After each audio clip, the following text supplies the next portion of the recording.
Thousands of people have demanded immediate action from the government to improve women's safety following the murder of Sarah Evarard. The government has announced plans to help protect women, but will it be enough to reassure people that the streets are safe? Joining us now to discuss this is the Foreign Secretary Dominic Raab. Good morning to you, Mr Raab. Thanks for joining us this morning. First of all, could we gauge your reaction to the events that occurred over the weekend and what we saw unfolding on Clapham Common? Very distressing.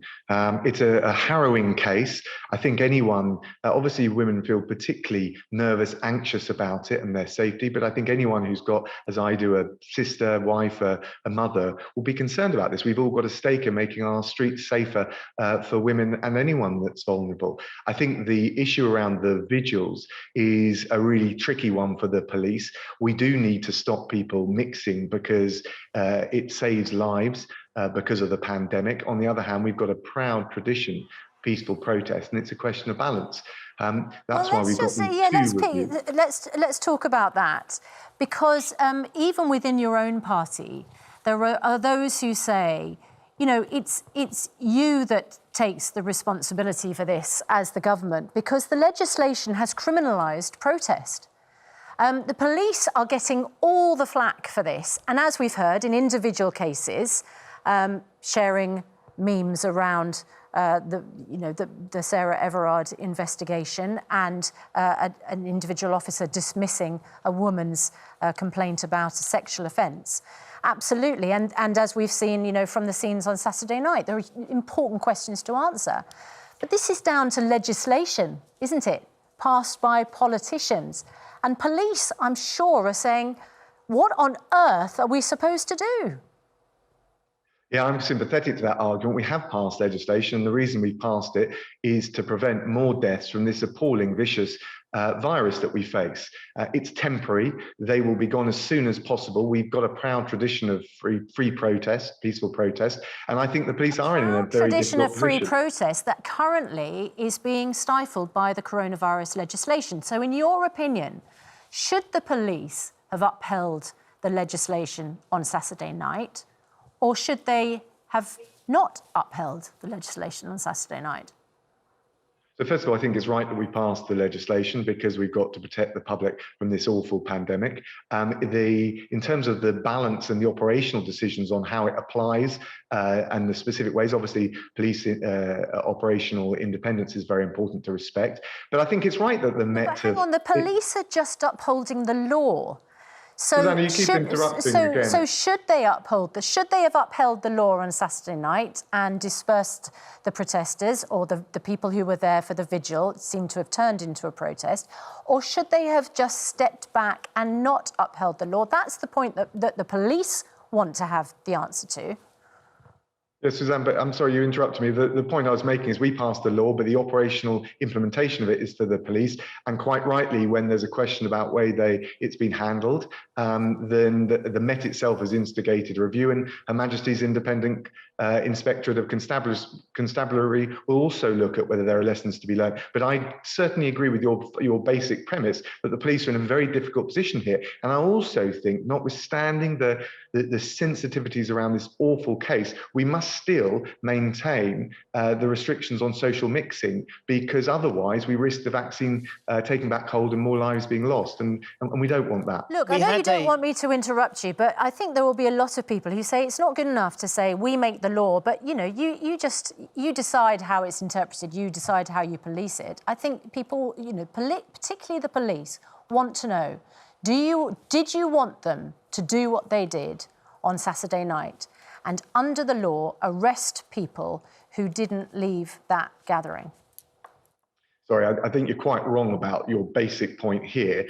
The public and the police do not want politicians interfering in individual questions about how the law is enforced. Of course, though, we reflect on the lessons learned. And even for that, both the Met and the Independent Inspectorate of the Constabulary are responsible for that. And there has always been that line between legislators who pass the law and then the police and how it's investigated and enforced. And I think that's not just right, it's healthy. But we have mechanisms in place to make sure we can have the accountability. Any concerns can be properly looked at, and it's important to let those processes run. You can understand the frustration from the women who are protesting and men as well who are on their side and understand how difficult, or are learning how difficult it must be. I'm not sure if you could hear our contributor who was talking with Jess Phillips just before we came to you, who on Saturday evening walked her dog and took the opportunity to go and spend some time at the vigil. And when asked to leave, she left, only to have a man expose himself to her. And when she approached a police officer who clearly had been there and asked for some help, some support from what had happened, basically she was told that they weren't interested in helping her because they'd had enough of the rioters that day. I mean, anecdotally, that is a situation on an evening where, and a day where everybody had gathered together to remember Sarah Evarard and everything that had happened there, for a police officer to dismiss what had occurred was the ultimate slap in the face for Georgina and the situation she was in at the time. From your perspective, that must be incredibly frustrating to hear.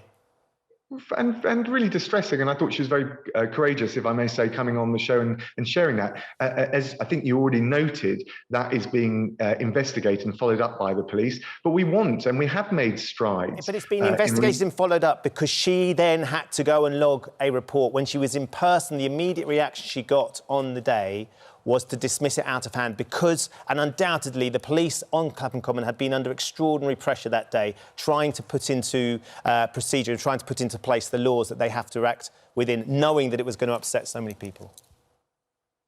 Sorry, I'm agreeing that I don't think that that's an appropriate response, which is why it's being investigated. And I also agree that the police are under incredible pressure, and that response I don't think is typical of the way the police have either dealt with this pandemic or indeed the great strides that have been made in improving the ability for women to come forward in police stations and give evidence in court in order that that can be done in a sensitive way. I know as a former Justice Minister that we've made it easier and tried to give greater confidence to female victims to do so. But we're not there yet. We're clearly not there yet. And I think we continue to strive to get the maximum strength of our system to be able to respond both sensitively but effectively in providing the accountability for awful crimes like this. Yeah, you want to make it easier, and that has to be applauded. But when you look at the statistics, they are really stark. 58,856 rapes were recorded up to March 2020. Only 1.4% of those resulted in a charge or a summons. That's a failing, surely, for all those women that wanted to report a situation, and yet only 1.4% of the 58,856 actually resulted in any action.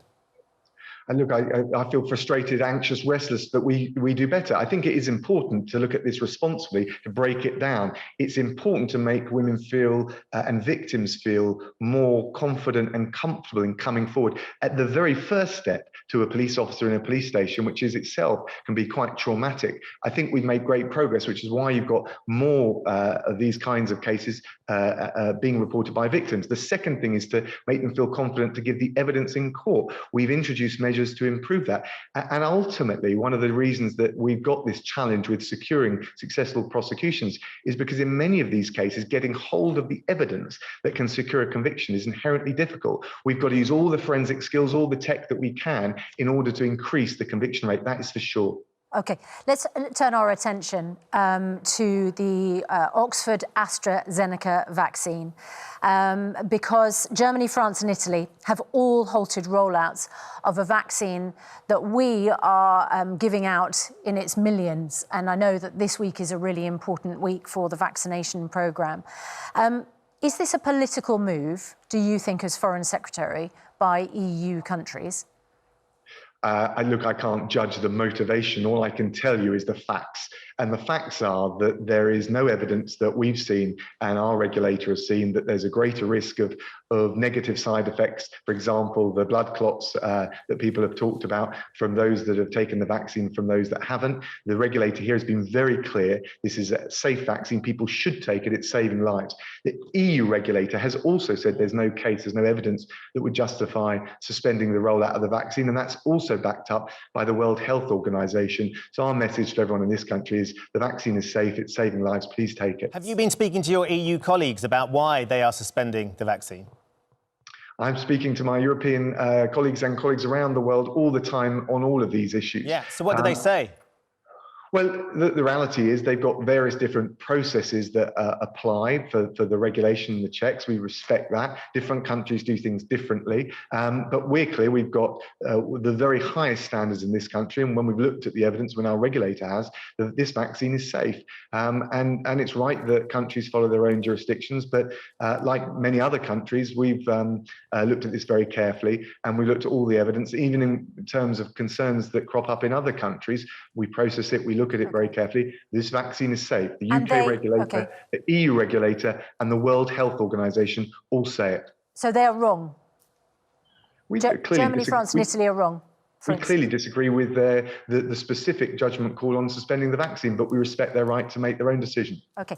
Just before we let you go, a lot of people will have seen this sort of Judge Rinder-style new West Wing press room, which Downing Street has revealed. It's a media briefing room. It's costing £2.6 million at a time when you are under fire for not having enough money to give nurses more than a 1% pay rise. How can you justify spending the best part of £3 million on a media briefing room when you had a perfectly good one, which has been appearing pretty much every week over the past year? Well, first of all, of course, the money spent on that is a fraction of the NHS budget, let alone the payroll bill. And on nurses, that you'll know that the 1% is going to the independent pay review body. But I do think it's important that the Prime Minister... Is it value for money, though? Is 2.6 million, is that value for money? I was going to come on to that before you interrupted me. It is important that the Prime Minister, as we reach out to the world, grasp the opportunities, can communicate very clearly with the British public. And I think making sure we've got a fit-for-purpose communication centre, and also that can house the journalists, is important. And it's a fraction of what we're spending on the NHS. No one should be under any illusions about that. Except if you're a nurse and you see £2.6 million, while you might understand it's a drop in the ocean of the NHS budget, make a lot of difference to a couple of nurses, wouldn't it? Oh, look, of course, but we've got the 1% pay increase, which goes to the independent review mechanism. If you look at newly qualified nurses and the multi-pay deal that we've done, there was an increase there. If you look at junior doctors, again, under the multi-pay deals, we've increased junior doctors' pay, and that's incredibly important. And frankly, the money spent on this comm centre is a drop in the ocean that we spend, not just on the NHS, but on our NHS doctors and nurses.